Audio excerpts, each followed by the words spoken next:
White house సమీపంలో జరిగిన కాల్పుల నేపథ్యంలో అమెరికా ప్రభుత్వం కీలక నిర్ణయం తీసుకుంది.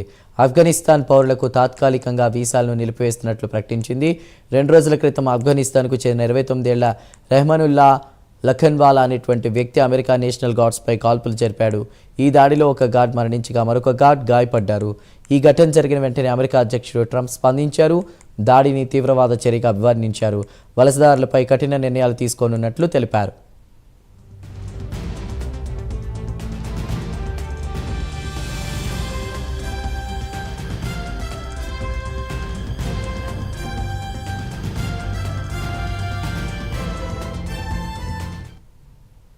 ఆఫ్ఘనిస్తాన్ పాస్పోర్ట్లపై ప్రయాణించే వ్యక్తులందరి వీసాలను తక్షణమే నిలిపివేస్తున్నట్లు ప్రకటించారు అమెరికా విదేశాంగ మంత్రి మార్క్ రూబియో.